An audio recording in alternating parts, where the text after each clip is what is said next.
get from a client is that I am a broker.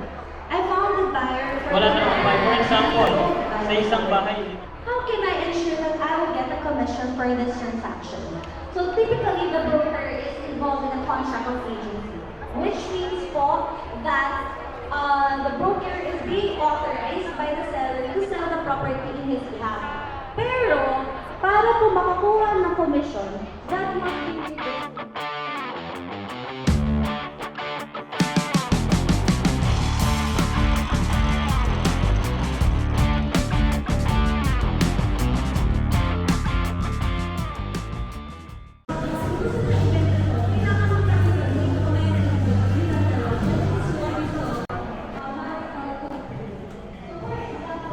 We are at the SMX Convention Center here in Angeles City for the Builder and Home Furnishing Expo 2025.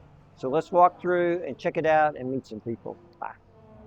my case, this is what my mom, the predicament of my mom at the moment.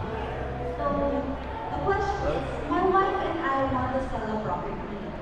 However, my wife is abroad. What steps should I take so I would sell the property? So kailangan magkaroon tayo ng, banggitin ulit, yung special power of attorney. So what does this mean? The special power of attorney will authorize another individual to sell the property in his behalf. But, di ba sabi nga natin nasa abroad, so anong gagawin natin Y'all do some really neat stuff. It's not enough that it is signed by the both parties na nakasign si wife na ina-authorize si husband, but kailangan po, since si wife nasa sellers and buyers. So now, I know a lot of you here are brokers. So the most difficult question that we get from a client is that I am a broker. I found the buyer for the property being sold by the seller. How can I ensure that I will get a commission for this transaction? So typically, the broker is involved in a contract of agency, which means po that the broker is being authorized by the seller to sell the property in his behalf. Pero, para po makakuha ng commission, that must be reduced into writing. Kaya kasi dapat authorized po siya. So what if, paano kung nabayaran na, nag-engage na nagkaroon na ng sale? Ano pong remedy natin? So dito po papasok yung tinatawag nating we will execute a deed of sale, but in that deed of sale, there must be a stipulation stating that the broker has certain na walang stipulation or written authority dun sa broker na ratify na po siya through stipulating it in a deed of sale. So those are the 5 questions. Moving forward, ano naman po yung mga tips? I outlined 5 essential tips. Ito yung mga dapat we have to keep in mind when we're buying property. So next slide, please. So first of all, this is very important. It's a waste of time. Kasi po kapag it's not notarized, the BIR and the Registry of Deeds will not entertain this document. So ano po yung mga kailangan binotarize? Deed of sale, deed of donation, and yung mga SPA, the rights. Kailangan po yan notarized. And dapat kapag pinapanotarin po natin, Sarmiento Kamay. Okay. Hello, I'm Donna Sarmiento Kamaya, the only acrylic tissue painting artist in the Philippines. I made all of these things because of the binders and fixative that I have invented. This can last a lifetime. Our logo represents durability, elegance, and uniqueness. Actually, the one that if you will see this, even if you will remove it from the frame and wash it, it will not be destroyed. It will only be destroyed if it is done intentionally. And because of the binders and fixative, I'm also a Filipino inventor. And they call me Tissue Lady here in Pampanga and the creative champion of Central Luzon. And hopefully someday will be a national artist. Thank you. Thank you. the property being sold is owned by the spouses. Kasi kailangan, pero wala na po silang marriage certificate. So kailangan ngayon is... I'm offering 50%.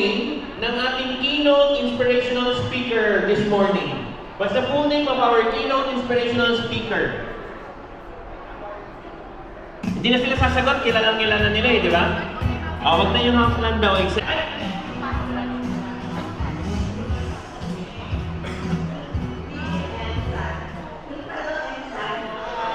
Thank you. Please register sa ground desk na. Ano daw ang pangalan ng mga Converge founders? Oh. A warm meal with people we hold dear. Contagious laughter rising from one friend to another. Matters. It's not about more, but enough and together.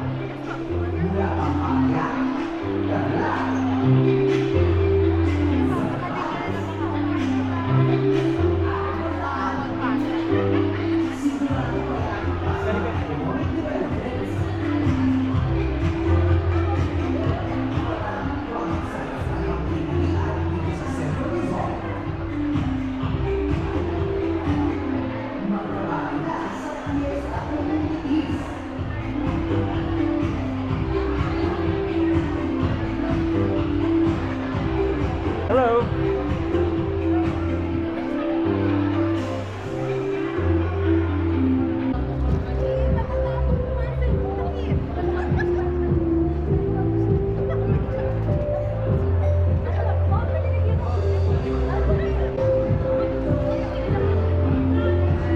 Hello.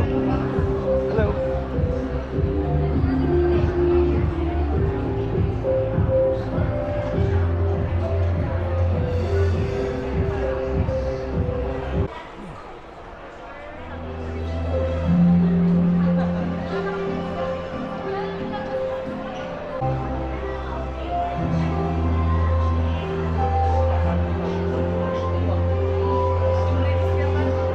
Very cool. Where are you from, sir? It's been a long time ago now, but yeah, it was really a learning experience.